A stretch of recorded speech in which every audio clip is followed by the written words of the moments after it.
श्री सच्चिदानंद सद्गुरु साईनाथ महाराज की जय।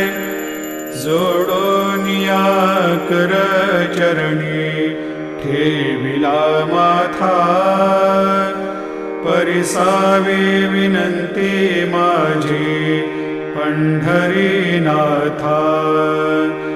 असो नसो भाव आलो तुझिया ठाया, कृपा दृष्टी पाहे मजकडे सद्गुरु राया।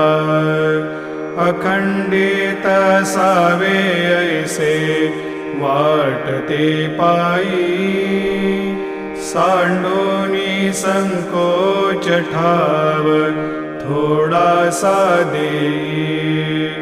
तुका म्हणे देवा